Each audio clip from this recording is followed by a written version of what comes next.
Today's episode is for every mother who thought lowering demands for her PDA high needs child would make life easier, only to find herself more overwhelmed or exhausted.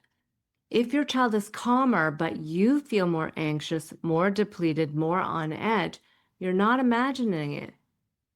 There are real biological reasons why your nervous system struggles when you start accommodating your child in the ways that they need.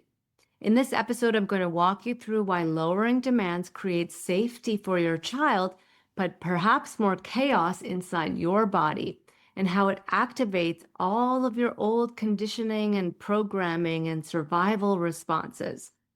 Why you end up holding so much frustration and fear inside, and how this combination leads to a very real and very painful kind of burnout. I see this all the time. And most importantly, I'm going to show you how to support your nervous system while supporting your child's. Okay, so if you've ever thought, why am I so wiped and falling apart even though I'm doing everything right for my child, then this episode is for you. So let's begin.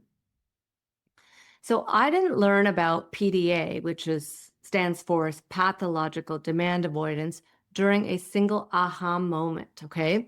It was more of a slow unraveling. Like someone mentioned it in passing, and then I kind of tucked it away. And then weeks later, I finally sat down at my computer one night after another overwhelming day. And my child had refused almost everything, melted down multiple times, shut down completely, and nothing I had tried made sense. So desperate for some kind of insight, I typed pathological demand avoidance into Google. I didn't expect answers, but as I read, something inside me went very still, then softened, and then cracked open with this recognition and this relief. Like, oh my God, this makes so much sense. It was that my body recognized this truth, okay? So the fear underneath my child's refusals and the panic fueling the explosive no, and the way the smallest request could feel like danger to him, and then the shutdowns that looked like defiance but were really collapse, it all suddenly had a name, okay? And for the first time, I understood that what we were dealing with wasn't behavior, it was a survival response trying to communicate to me that my son was not feeling safe enough to comply with life's demands. So that realization led me toward reducing demands in small but hesitant steps. I loosened our routines. Okay, I stopped pushing transitions. I removed my son from school and even removed any structured learning from the equation altogether. And while these challenges did help my child feel more accepted and relieved and more safe to some degree, my own nervous system was struggling even more. If anything, the more I reduced demands on him, the more demands I increased on myself to meet his needs. And then the more fear and pressure I felt inside myself. So my anxiety rose more, my body tightened and braced more. I second guessed everything. Each accommodation created more internal fear. Like, what if I'm doing this wrong? What if he never learns? What if I'm enabling him? What if I ruin his future? What if people are judging me? What if I'm not doing enough?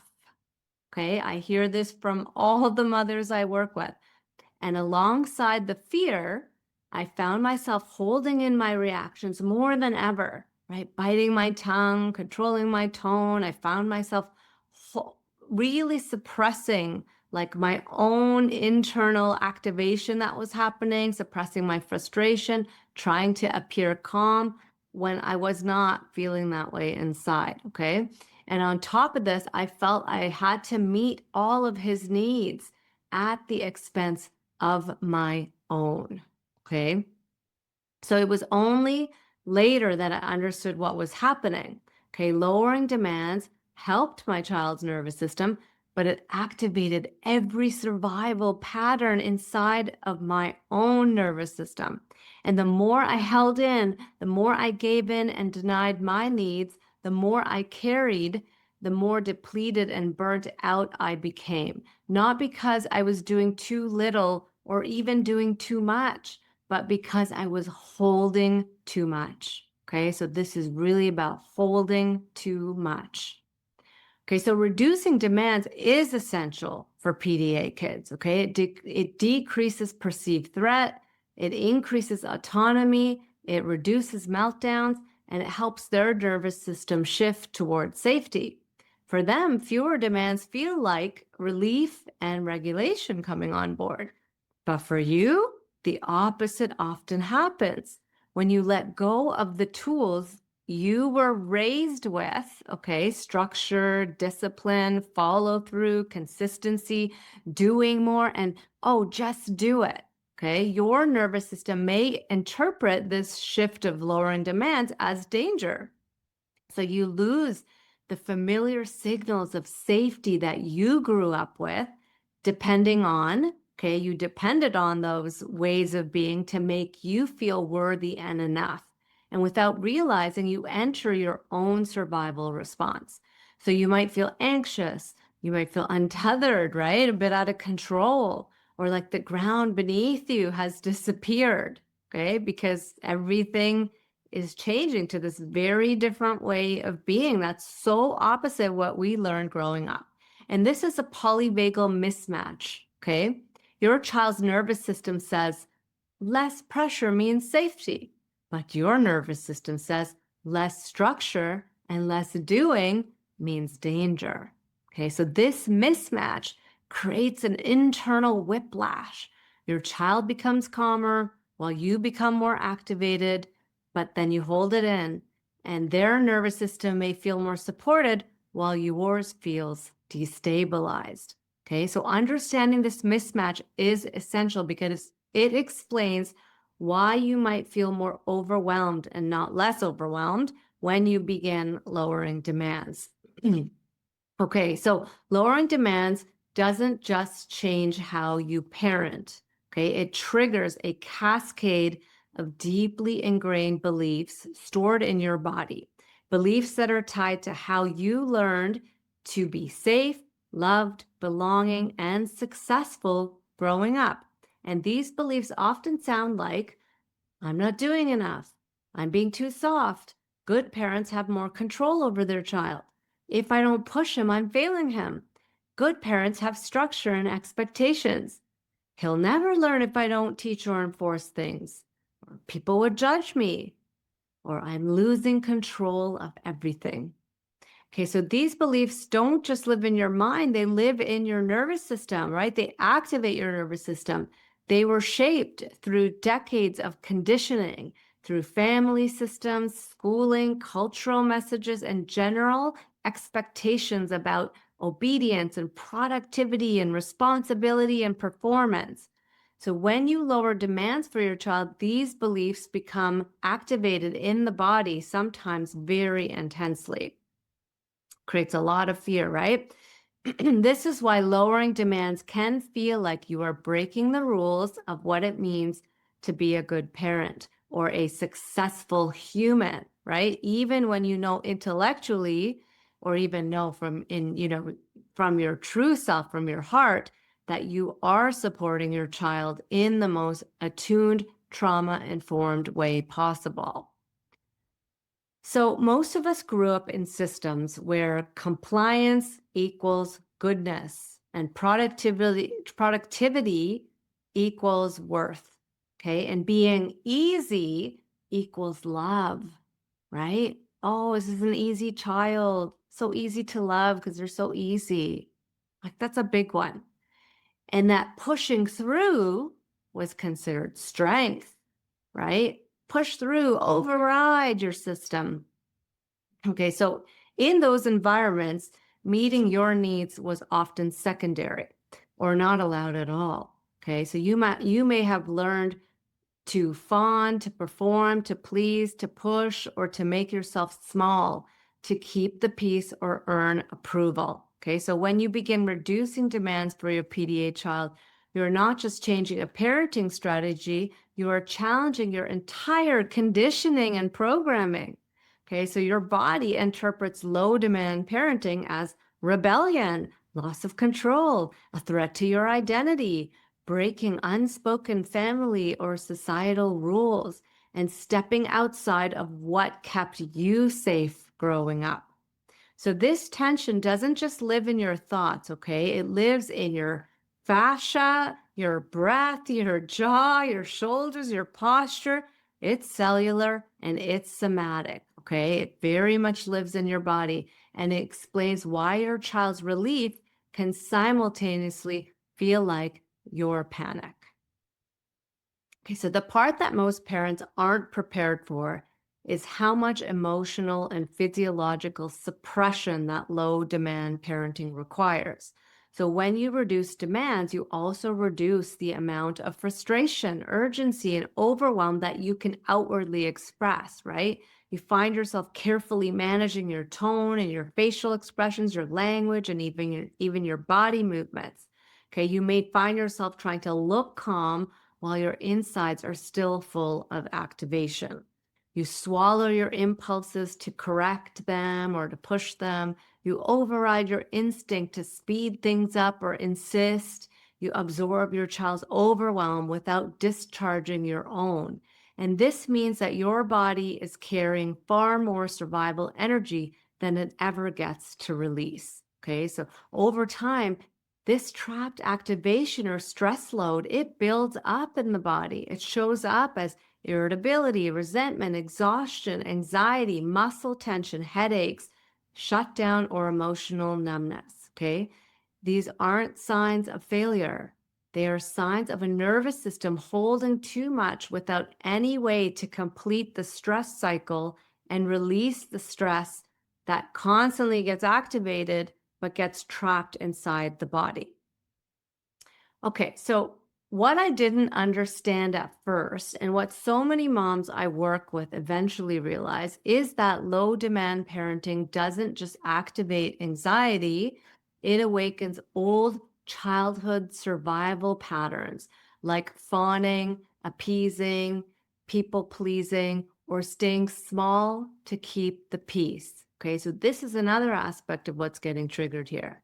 So these patterns aren't like they're not weaknesses, right? They weren't developed because we're weak. They were brilliant survival strategies that your nervous system developed early on to stay safe in environments where your stability depended on other people's emotions. Okay. So many of us learned as children, if they're not safe, I'm not safe. Okay. So then you become the one who soothed, who softened, who adjusted yourself, who took responsibility for everyone's emotional state, not just consciously, right? But your body did this automatically. And when you begin lowering demands for your PDA child, these patterns can often become more intense. Okay, more intense. Yeah, they become exacerbated. So the more you work to reduce pressure for your child, the more you may silence your own needs, the more you may soften your own boundaries, the more you may shape shift, right? Shape shift yourself to avoid triggering them and take responsibility for their emotional world. Okay, we do that a lot, especially as mothers. And this happens because your child's overwhelm activates old trauma physiology. Your nervous system reacts as if you're back in those early environments where someone else's distress meant danger. And without realizing, you start abandoning yourself again. Okay. And this creates another layer of burnout.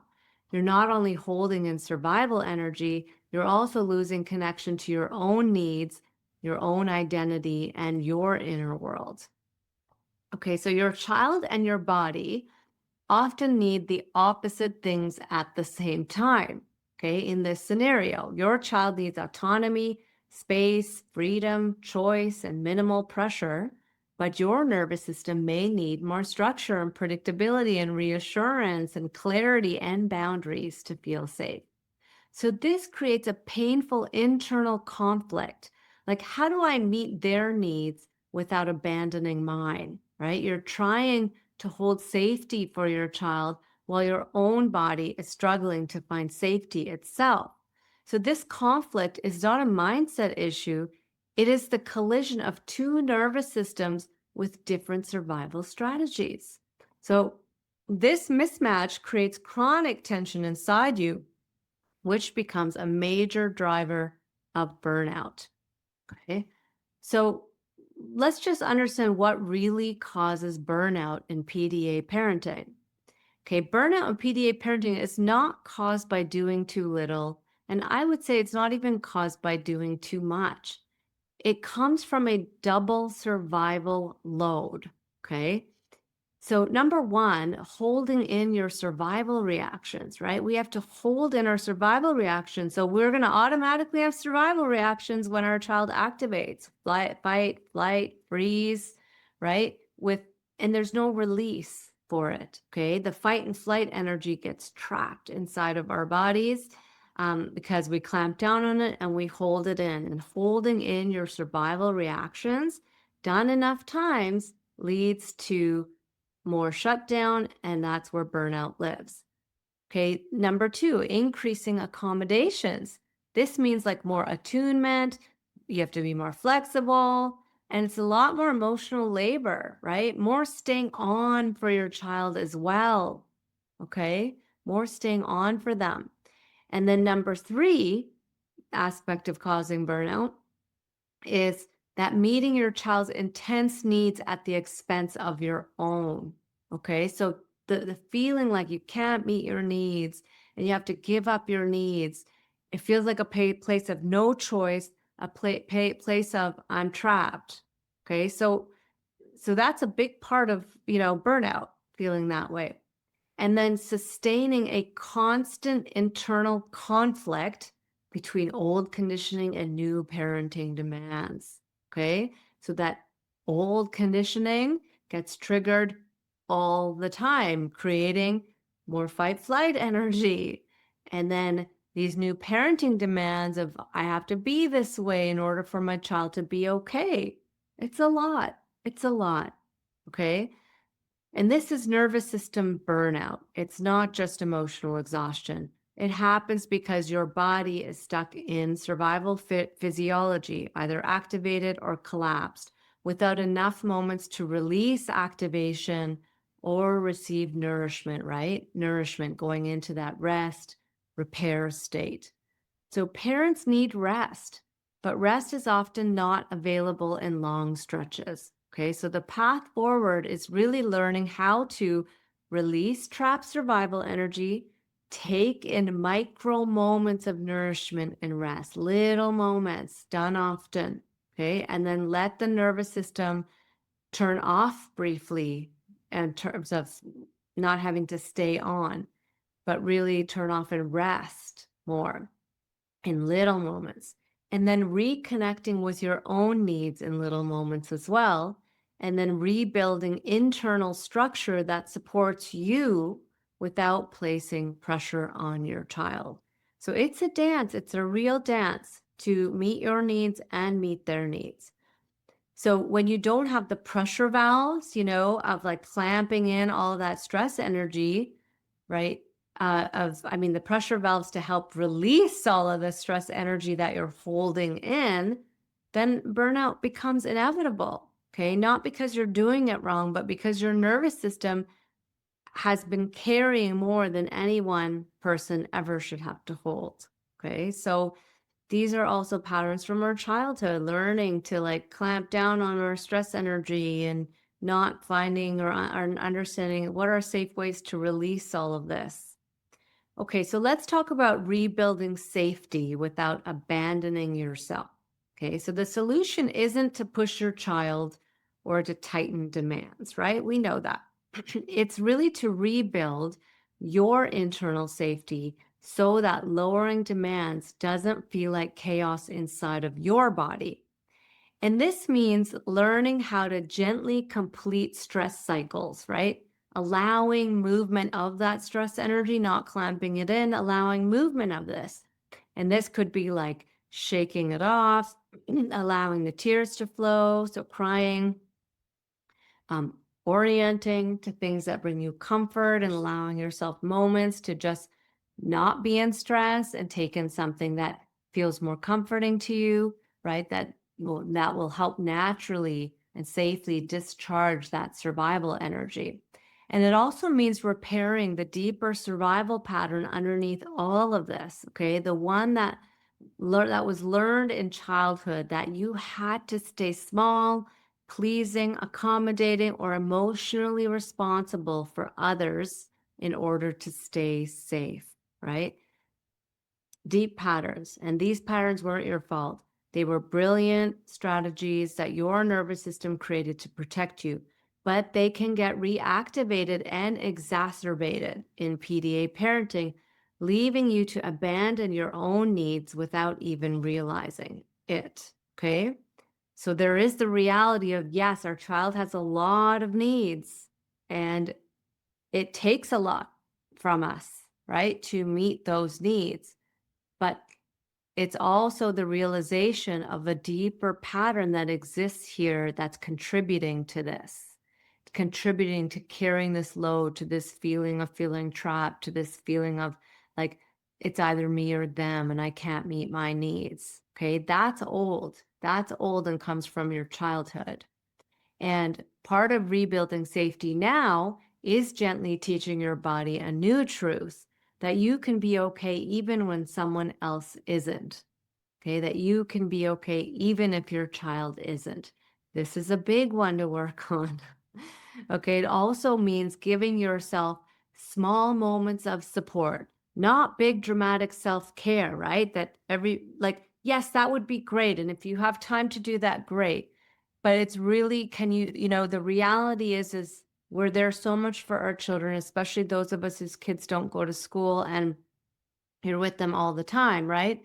But can you give yourself little tiny drops of nourishment throughout the day, right? A moment to breathe more slowly, or a moment to just unclench your jaw, like notice what's going on inside of you too, right? And give yourself a cue of safety. Maybe relaxing your shoulders, maybe stepping outside for a moment of air, or letting yourself pause without the guilt. Okay? So, rebuilding safety is both a somatic and emotional process. So, it's very much a body based process. It involves challenging old beliefs at the body level and not just through the mindset alone, and learning how to co regulate in a way that doesn't require self abandonment. Okay. And it requires slowly increasing your capacity in ways that honor both you and your child. And this is not easy, but it is possible. Okay. So, parenting a PDA child is not about perfection. It's really about presence, attunement, and compassion for both your child and for yourself. Okay. So, your child isn't refusing you, they're protecting yourself, right? And most of us are realizing that. It's a hard one because our old conditioning comes in there, but most of us are realizing that. Okay. But we also need to realize that you're not falling apart because you're doing it wrong, okay? You're really unlearning decades of conditioning, holding emotional labor for two nervous systems, grieving the parenting story that you thought you'd have, and you're rebuilding safety from the inside out. This is not easy, right? This is not easy work. This is like the work of warriors. That's what I say. So lowering demands didn't break you. It's really, maybe you feel like it broke you, okay? But the way I see it is that it's really awakening everything inside of you that has been waiting to be acknowledged, soothed, and healed. Okay, so our children are guiding us to this, to healing ourselves. So if you feel overwhelmed, chaotic, or like you're losing yourself, it doesn't mean you're failing. It means you're doing profoundly hard, transformative work, okay? Breaking generational patterns and learning to create safety for both your child and yourself. You are not failing, okay? You are healing, you are evolving, and you are becoming the parent your child needs and the parent that you needed to. So if this helped you, please share with others. please leave a comment.